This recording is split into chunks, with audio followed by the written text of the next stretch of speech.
로이의 새벽기도에 시작하겠습니다. 찬송가 218장 내 맘과 정성을 다하여 내 맘과 정성을 다하여서 주 너의 하나님을 사랑하라. 내 몸을 아끼고 사랑하듯 형제와 이웃을 사랑하라. 주께서 우리에게 명하시니 그 명령 따라서 살아가리. 널 미워 해치는 원수라도 언제나 너그럽게 사랑하라.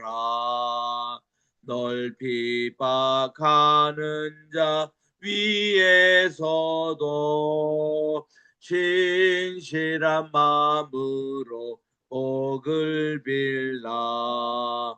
주께서 우리에게 명하시니 그 명령 따라서 살아가리. 나 항상 주님을 멀리하고 형제를 사랑하지 못하였다. 이러한 죄인을 사랑하사 주께서 몸부려 죽으셨다. 속죄의 큰 사랑 받으니 뭐내 생명 다 바쳐 충성하리. 아멘. 기도하겠습니다. 거룩하시고 자비로우신 하나님 아버지, 주님의 사랑을 진심으로 감사드립니다. 지난 간밤에도 이렇게 장마철에 날씨도 굽고 저기압이고 가끔씩 이렇게 비도 많이 내리는 가운데서도 저희들도 지켜주시고, 오늘 또 이렇게 2026년 7월 23일 목요일 아침 첫 시간 주님 앞에 오늘도 바치오니 이 한날도 온전히 주님께 바치는 경건된 하루가 되게 도와주셨기만을 예수님의 이름으로 기원드리옵나이다. 아멘. 오늘은 우리 마가복음 10장을 이제 읽겠습니다. 마가복음 10장 1절부터 3절까지 같이 4절까지 같이 읽겠습니다. 시작. 예수께서 거기서 떠나 유대 지경과 요단강 건너편으로 가시니 무리가 다시 모여들거늘 예수께서 다시 전례대로 가르치시더니 바리새인들이 예수께 나와 그를 시험하여 묻되 사람이 아내를 내어버리는 것이 옳으니까 대답하여 가라사대 모세가 어떻게 너에게 명하였느냐. 가로되 모세는 이혼 증서를 줘주며 내어버리기를 허락하였나이다. 아멘. 우리 예수님께서 이제 갈릴리 지역을 떠나서 먼 곳 예루살렘을 향하여 가십니다. 유대 지경을 통과하시고 세례 요한이 있었던 요단강 건너편 그쪽으로 우리 주님이 오시게 됐습니다. 그런데 많은 무리들이 어떻게 예수님의 여기 오심을 소문을 듣고 다시 모여들거늘 예수님께서는 전례대로 그들에게 가르쳤습니다. 한참 가르치고 있는데 항상 방해꾼, 구경꾼, 또 비평자, 이 바리새인들이 또 예수께 나와서 전혀 가르치는 내용과는 관계없는 엉뚱한 질문을 합니다. 예수님을 시험하여, 묻는 목적이 예수님을 시험하는 목적이고, 시험의 목적은 어떻게든지 예수님께서 실수하게 만들어가지고 그걸로 인해서 고속거리를 만들려고 하는 그들의 수법을 우리 주님은 잘 아십니다. 그들의 질문이 사람이 아내를 내어버리는 것이 옳으니까 이혼에 관한 질문입니다. 그때 우리 주님께서 말씀하시기를 모세가 어떻게 너에게 명하느냐. 너희들은 모세 율법에 대해서 전문가들인데 그것들이 모세 우리 율법책에는 이혼에 대해서 어떻게 가르치냐라고 물었습니다. 그랬더니 그들의 대답은 명쾌합니다. 모세는 이혼 증서를 써주어 내어버리기를 허락하였나이다. 이렇게 그들이 대답합니다. 이게 신명기 24장 1절에 나오는 내용입니다. Document of Divorcement. 이 이혼장을 써주면은 이제 이혼이 가능한 걸로 이렇게 나옵니다. 우리 돌아가서 신명기 24장 1절에 읽어봅니다. 사람이 아내를 취하여 데려온 후에 수치되는 일이 그에게 있음을 발견하고 그를 기뻐하지 아니하거든 이혼 증서를 써서 그 손에 주고 그를 자기 집에서 내어 보낼 것이니라. 뭐 여기서 이 이혼하면은 언제든지 이혼할 수 있다는 그런 내용입니다.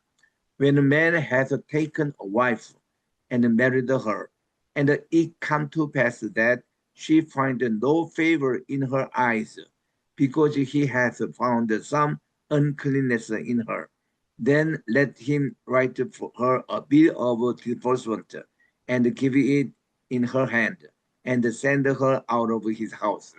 이렇게 이제 이 말씀 여기 보면은 두 가지 그 여인이 보고 uncleanness 이렇게 불결한 것이 발견되거든 이런 뜻이고 또 그저 이 bill of divorcement 이게 이혼장을 서서 그에게 주어서 집 밖으로 쫓아낼 수 있다 이런 내용입니다. 이러면 아내에 대해서는 그렇게 나오는데 또 남편에 대한 규정은 또 없어요. 그러면 이게 너무 불공평하지 않습니까? 예수께서 저들에게 이렇게 대답하십니다. 너의 마음의 완악함을 인하여 우리 주님은 완악한 것을 지적하십니다. 이 명령을 기록하였거니와 너의 완악함을 인하여 이제 이 율법의 이미 명령을 기록했지만 창세시로부터 저희를 남자와 여자로 만드셨으니 이러므로 사람이 그 부모를 떠나서 그 둘이 한 몸이 될지니라. 이러한즉 이제 둘이 아니요 한 몸이 됐습니다. 한 몸인데 어떻게 이혼을 그렇게 쉽게 하느냐 이거예요. 그러므로 하나님께서 짝지어 주신 것을 사람이 나누지 못할 것이니라. 이게 창세기 2장 24절을 근거로 우리 주님은 이혼이 이렇게 불합리하다는 것을 분명히 말씀을 해주셨습니다. 그리고서는 집에서 제자들이 다시 이 일을 묻습니다. 그 제자들은 낮에 주님께서 가르치신 부분에 보충 질문 아니면 좀 더 자세하게 이렇게 듣고 싶습니다. 이르시되 누구든지 그 아내를 내어버리고 다른 데 장가드는 자는 본처에게 간음을 행함이라 그렇게 말씀합니다. 이게 이제 남자의 책임도 우리 주님이 지적하신 거죠. 또 아내가 남편을 버리고 다른 데로 시집가면 간음을 행함이니라. 누가 먼저 액션을 취하느냐에 따라서 이렇게 이 규정이 이렇게 되는 것입니다. 그래서 우리 주님께서는 이제 이 간음의 이런 이유를 말고는 이렇게 그 이혼을 하지 않도록 하는 것이 우리 주님의 답변이셨습니다. 그리고는 많은 사람들이 예수님의 만져주심을 바랐습니다. 뭐 그동안 환우들을 주님이 많이 만져주셨지만 이번에는 어린 아이들을 데리고 오며 제자들이 이제 꾸짖었습니다. 아이들도 와서 안수기도를 받기를 원했던 것이죠. 그런데 이 예수님의 제자들이 그 당시 보통 어른들이 하는 대로 이 아이들이 주님에 와서 안수기도 받는 것을 막 꾸짖고 내쫓고 그러고 있습니다. 이거를 보고 예수님께서는 보시고 분이 여겨 가라사대 우리 주님이 화를 내시는 거예요. 어린아이들의 내게 오는 것을 용납하고 금하지 말라고 하십니다. 왜냐? 하나님의 나라가 이런 자의 것이니라. 하나님의 나라는 이 아이들이 성인식을 했느냐 하지 않느냐 이런 것도 아닙니다. 이 아이들이 할례받고 우리 주님께 나오고 그러면 그들이 성인식을 받기 전이라도 그들은 하나님 나라에 들어갈 수 있는 거예요. 이 하나님 나라가 이런 어린아이의 것이니라 그렇게 우리 주님이 말씀하시면서 조금 더 설명하십니다.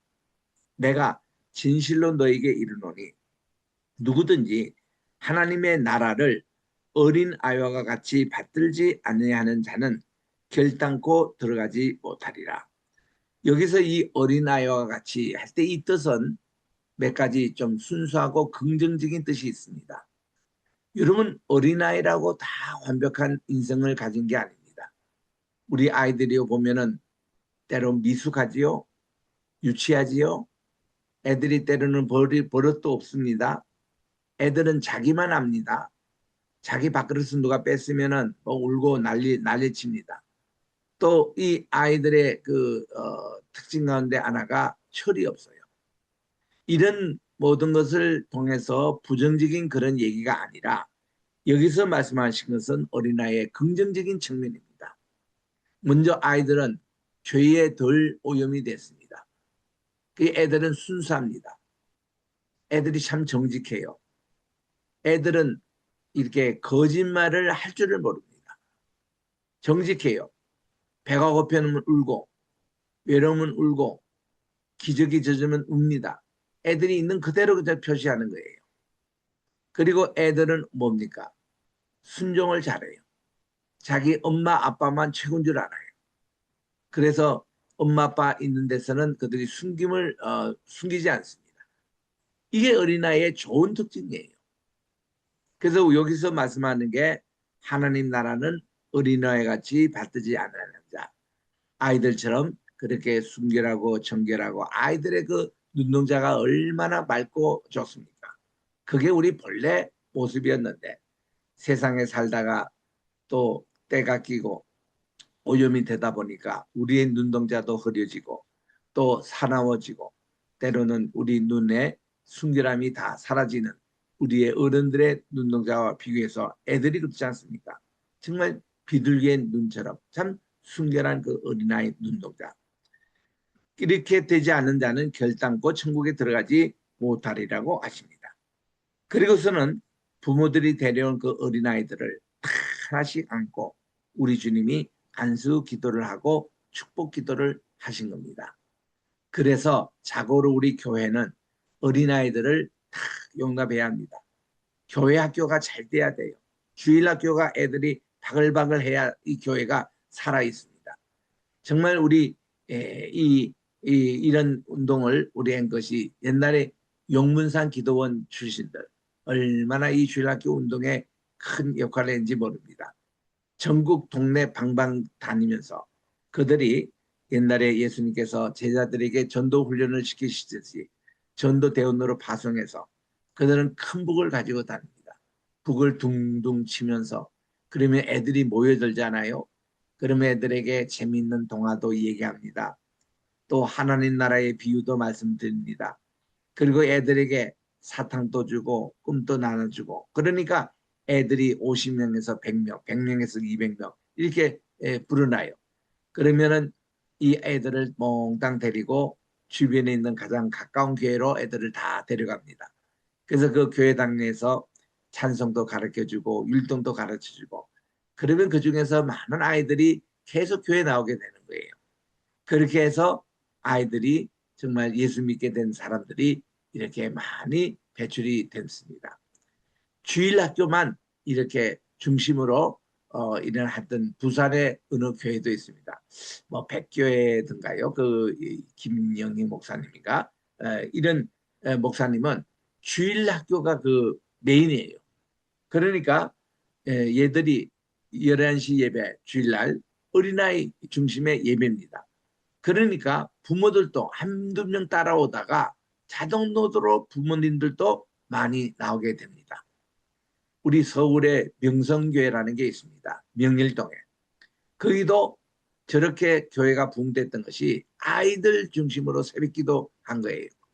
김 목사님이 자전거 타고 동네방네 다니면서 아이들에게 껌도 나눠주고 사탕도 나눠주고 하면서 이게 내가 내일 너에게 큰 축복기도 꼭 할 테니까 너희 교회 나오느라 여기 이청 상가집에 있다. 그 애들이 교회로 옵니다. 근데 새벽 4시부터 애들이 교회 가야 된다고 나서는데 어느 부모들 야 잘 다니라 하는 부모가 어디 있어요. 그 부모들도 애들 데리고 같이 나옵니다. 아이고 목사님이 우리 애를 위해서 축복기도 해주신다는데 그래서 애들이 50명, 100명 이래 모여서 주일학교 중심으로 애들이 모이는 거예요. 그래서 그 교회는 1년에 봄, 여름, 봄, 가을 2차례 특별 새벽 기도를 합니다. 일주일 동안. 그때에 이 강당 주변에는 아이들을 빼곡히 앉힙니다. 그게 본래 그 교회가 어린이 중심으로 새벽 기도했던 그 전통을 지금까지 또 이어가거든요. 그래서 이 아이들이 커서 지금 대부분 그 교회 부목사가 되고 또 선교사가 되고 목회자가 많이 나오고 또 이 사회에서 훌륭한 인물들이 여기에 많이 나왔습니다. 아이들을 때부터 거기서 새벽 기도하며 그 축복 기도 받으니 저도 그 교회 가끔씩 가서 주일 예배 설교도 하고 새벽 기도도 할 때에 그 아이들 위해서 기도해 달라고 했을 때 제가 그렇게 기도했습니다. 그때 이게 중고등부 애들 자란 것이 다 그 당시 그 목사님의 자녀분들이었어요. 이런 아이들을 위해서 새벽 기도하고 저들을 위해서 특별히 기도하고 그래서 여러분들 교회도 우리 꼭 목사님들이 또 여러분들이 중직자들이 아이들을 만나면은 손을 잡고 기도 꼭 해주세요. 축복 기도 해주세요. 우리 자녀들 우리 집에서도 매일 부모들이 자기 자녀를 위해서 축복 기도 해주세요. 머리에 손을 얹고 기도하거나 손을 잡고 기도하거나 아이의 이름을 하나씩 부르면서 주님의 사랑을 전달하고 주님에서 축복 기도하고 그 자녀라는 게 나와 관계없습니다.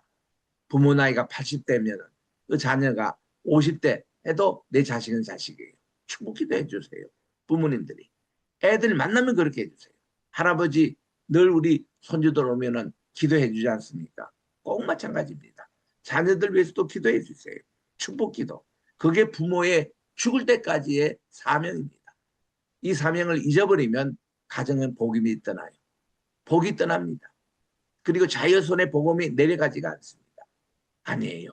우리 창세기 18장 19절에 보니 하나님께서는 아브라함에게 내 자녀들의 자녀손에게 하나님의 복과 공도를 가르치라고 했습니다.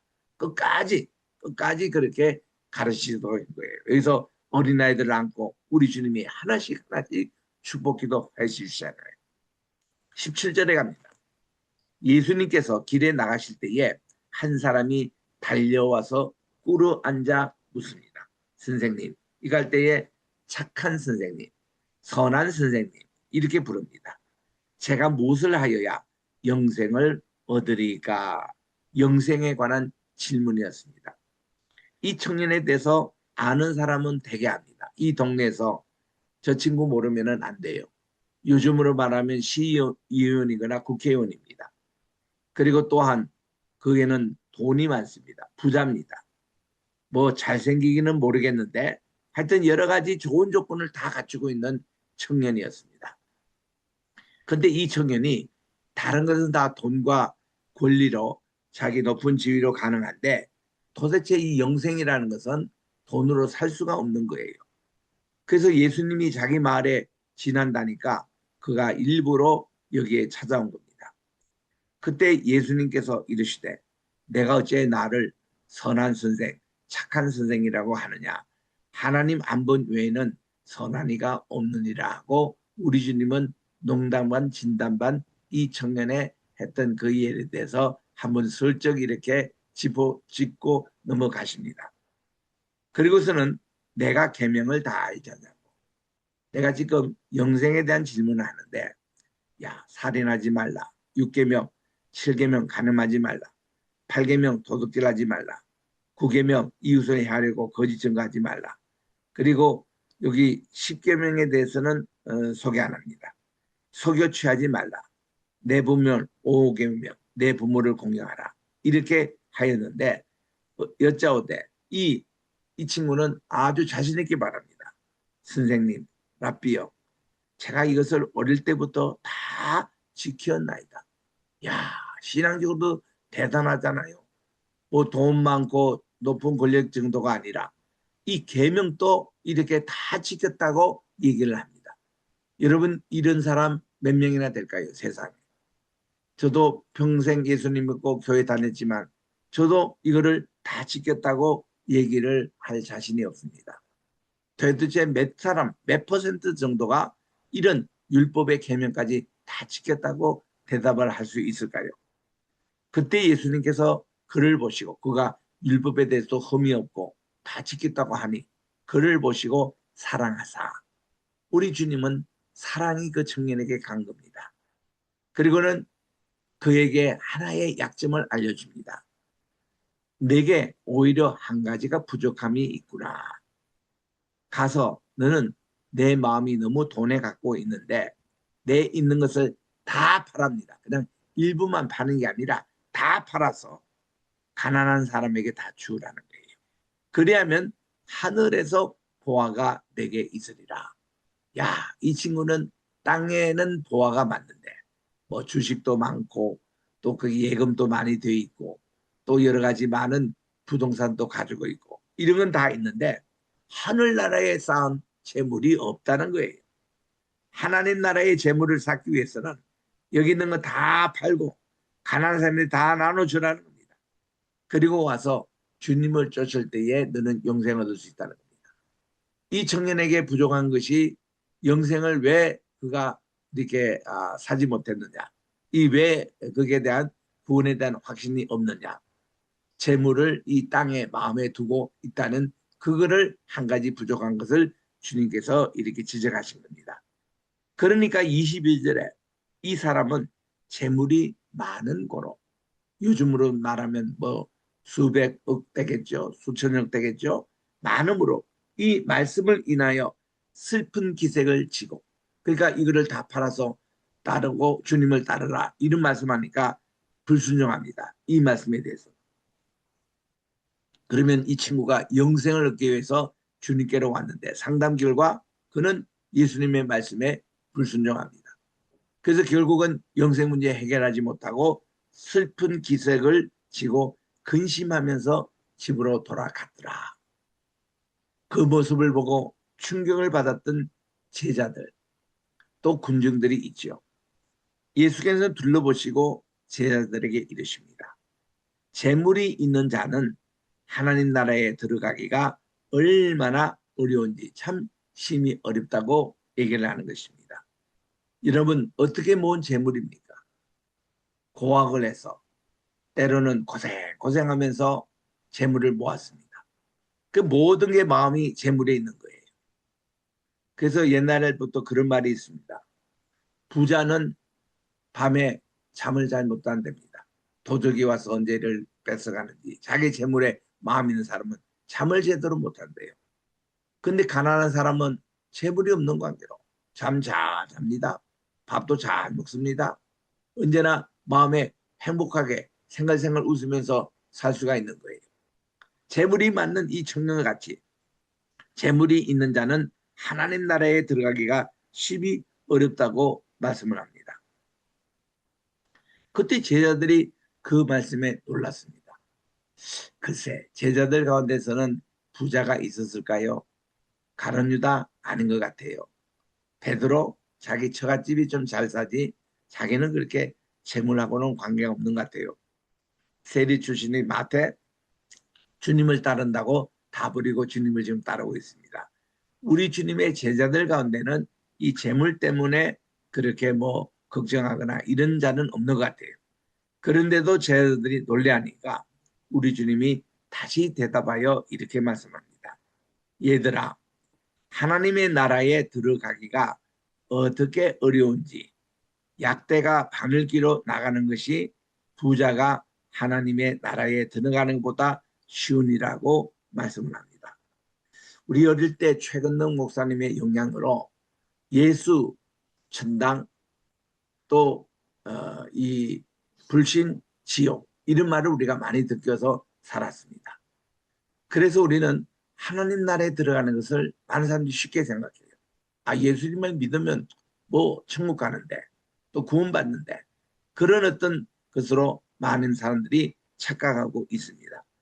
그런데요, 우리가 그때에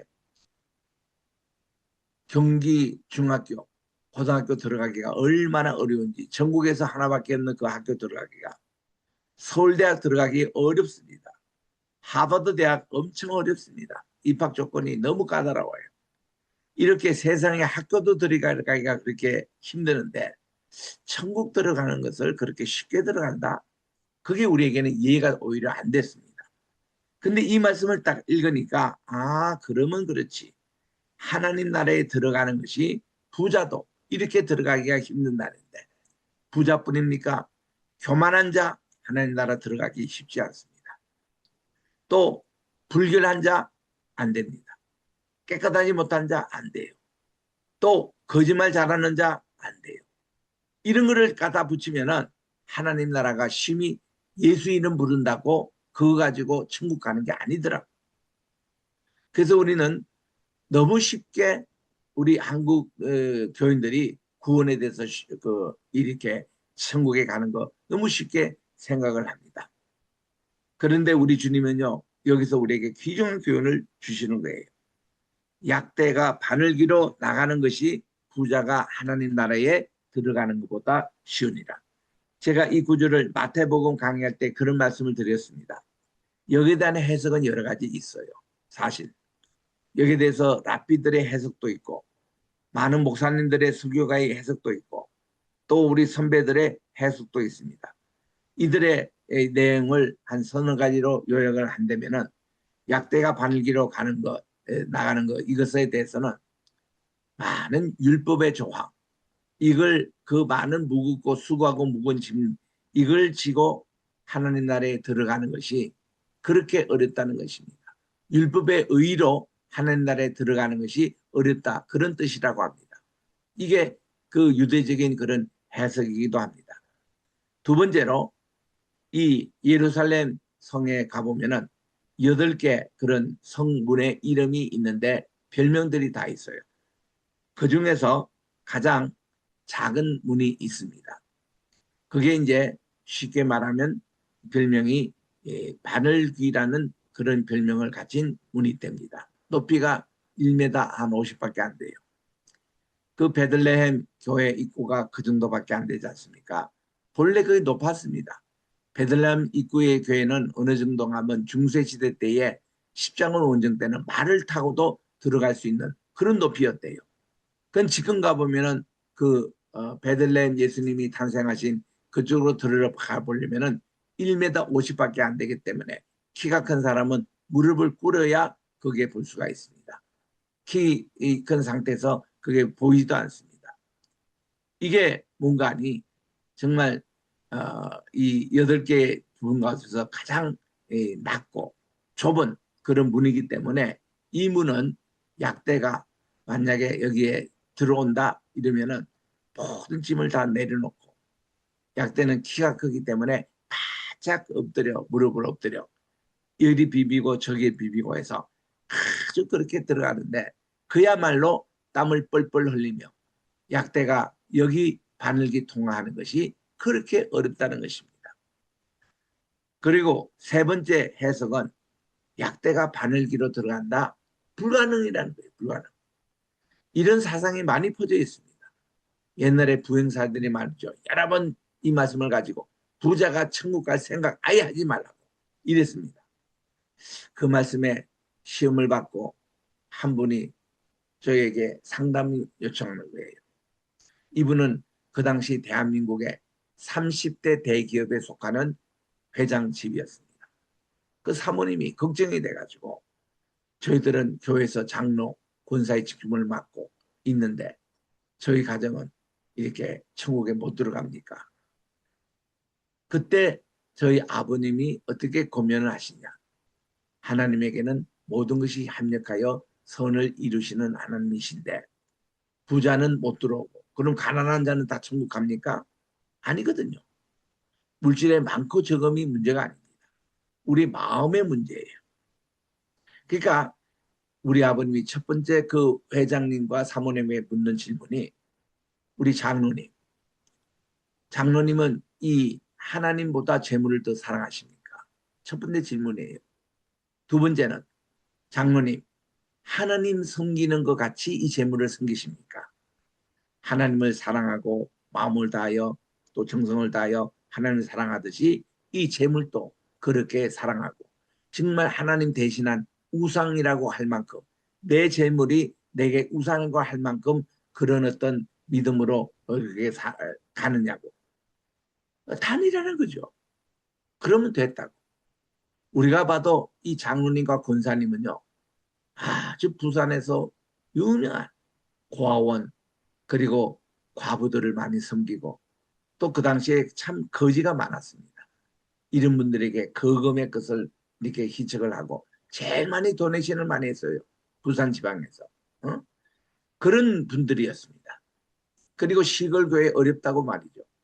그 울산에 있는 그런 교회도 이렇게 매달 헌금을 보내주시고 그리고 여름 성가했고 못하는 시골 교회가 많았습니다.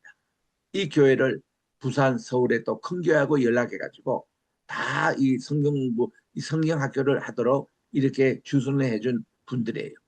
그냥 보내주는 게 아니죠.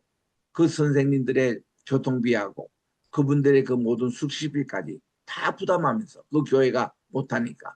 그래서 이렇게 많이 했던 그런 가정이었습니다. 그래서 이게 약대가 바늘기로 나가는 것이 부자가 하나님 나라에 들어가는 것보다 쉬우냐는 것은 문자적으로 해석하지 마시고 마음의 중심 이게 어디 있느냐 이게 중요합니다. 그때 이제 제자들이 심히 놀라서 말하되 그런즉 누가 그럼 구원을 얻을 수 있습니까? 그 다음 문제가 중요하죠. 예수님께서 저희를 보시고 가라사대 사람으로는 할 수 없지만 하나님으로는 그렇지 아니하니 하나님으로서는 다 할 수 있느니라. 예, 이겁니다. 바로 우리가 구원을 받고 하나님 나라에 들어가고 하는 게 하나님 믿는 믿음이 가장 중요하다는 겁니다. 재물 문제도 아니에요. 자존심 문제도 아닙니다. 어떤 것이든지 누가 그럼 이 구원을 얻을 수 있냐? 너희들 제자들 포함해서 여기 이 말씀을 듣는 모든 청중을 포함해서 누구든지 이렇게 사람으로는 그 문제는 할 수 없는 겁니다. 그러나 하나님으로서는 다 이것이 할 수가 있는 것이다. 그래서 하나님에 대한 믿음을 우리들이 굳게 가지는 것 이게 가장 중요하다고 말씀합니다. 오늘은 여기까지 하겠습니다. 기도하겠습니다. 하나님의 은혜와 사랑을 참으로 감사드립니다. 오늘 또 우리 마가복음 10장을 통해서 정말 예수님께서 이혼 문제 말씀해 주셨고 또 어린아이 안수 문제 말씀해 주셨고 또 한 부자 청년이 와서 예수님께 영생 문제에 대해서 또 이렇게 어떻게 해결할 수 없는지 말씀해 주실 때 우리 주님은 그에게 딱 한 가지 부족한 것이 있으니 재물을 다 팔아서 가난한 자에게 나눠주고 너는 나를 쫓으라. 그러면 이 부자는 영생을 얻겠다는 말씀입니다. 결국은 이 부자는 이 말씀을 순종하지 못했습니다. 그만큼 하나님 대신에 재물에 더 관심이 있었고 하나님 대신에 재물에 대해서 더 우상같이 섬겼던 청년의 마음이었습니다. 어릴 때부터 모든 계명 다 지키면 뭐합니까? 지금 상태가 재물에 모든 것을 올인하고 있는 이 청년인데 그래서 이 청년은 결국 구원받지 못하고 집으로 근심하며 돌아갔다고 했습니다. 이때 우리 주님께서는 구원 문제 말씀하시면서 하나님 사람으로는 할 수 없으되 하나님으로서는 모든 것을 할 수 있다 말씀하신 것 이것을 꼭 우리 마음속에 각인하게 도와주셔서 우리는 오늘도 우리 하나님을 믿는 믿음 믿는 자에게는 능치 못함이 없느니라 말씀하면서 정말 모든 우리 자녀들 구원 받는 문제며 우리 모든 환우들을 치유하는 문제며 내 자신의 문제를 다인 것이 믿음으로 바로 우리 하고 믿음으로 승리하고 믿음으로 우리들이 끝까지 지조를 지키는 우리의 신앙생활이 되게 도와 주시옵소서. 오늘도 우리 대한민국을 위해서 기도하기를 원합니다. 뉴스 시간마다 늘 머리 아픈 얘기들 또 유튜브를 통해서도 그런 소식만 많이 듣는데 우리나라 하나님께서 정말 사랑해 주셔서 천손민족이 정말 예수님의 구원을 예수님의 복음을 땅끝까지 전하는데 귀하게 사용할 수 있는 우리나라 우리 한국교회가 되게 도와주시고 또 우리 아버지 마라나타 신앙을 가지고 예수님 오심을 준비하게 도와 주셨기만을 간절히 바라고 원하며 또 우리가 아버지 하나님 우리 주님께서 주신 우리 로이교회를 정말 이 시대에 이런 목적으로 사용되게 도와주시옵시고 하나님 아버지 전심으로 복음을 땅끝까지 전하는 데 사용하며 또 우리 페이스 크리스천 유니버시티가 이런 목적으로 복음을 전하는 또 가르치는 그런 훈련받는 이런 신학교로 사용해 주시되 요즘 학교가 아니 신입생 모집에 힘듭니다. 우리 주님 예수님도 12제자밖에 없었습니다.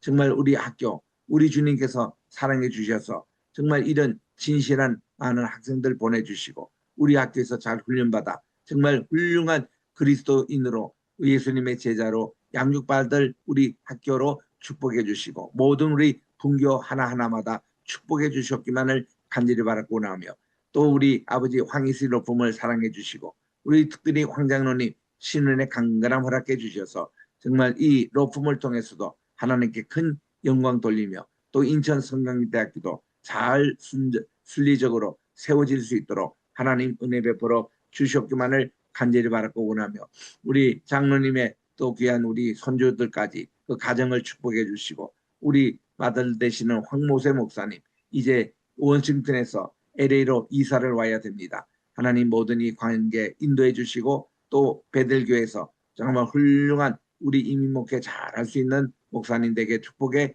주셨기만을 간절히 바라고 원하며 지금 우리 고3이 되는 우리 오지수 또 군 복무 중인 우리 한성이 한이 또 이제 하나님 여러 가지 형편으로 아버지 하나님께 학업 중에 있는 우리 청년들 미래를 준비하는 우리 청년들을 축복해 주시고 또 우리 아버지 모두에게 영생을 우리가 강조하지만 하나님을 믿는 믿음이 굳게 해서 정말 하나님께 이 세계로 뻗어나가는 우리 차세대 지도자들을 축복해 주셨기만을 간절히 바라고 우리 오늘 또 노약하신 분들 또 이렇게 아버지 외로움을 당하는 분들 또 이렇게 많은 건강의 문제로 주님 앞에 날마다 기도하는 모든 분들 하나하나 우리 기도 제목 주님께 올려오니 주여 들어주시옵기만을 예수님의 이름으로 기도합니다. 아멘. 하늘에 계신 우리 아버지여 이름이 거룩히 여김을 받으시오며 나라에 임하옵시오며 뜻이 하늘에서 이룬 것 같이 땅에서도 이루어지이다. 오늘날 우리에게 일용할 양식을 주옵시고 우리가 우리에게 죄 지은 자를 사하여 준 것 같이 우리 죄를 사하여 주옵시고 우리를 시험에 들게 하지 마옵시며 다만 악에서 구하옵소서. 대개 나라와 권세와 영광이 아버지께 영원히 있사옵나이다. 예수님의 이름으로 기도드립니다. 아멘.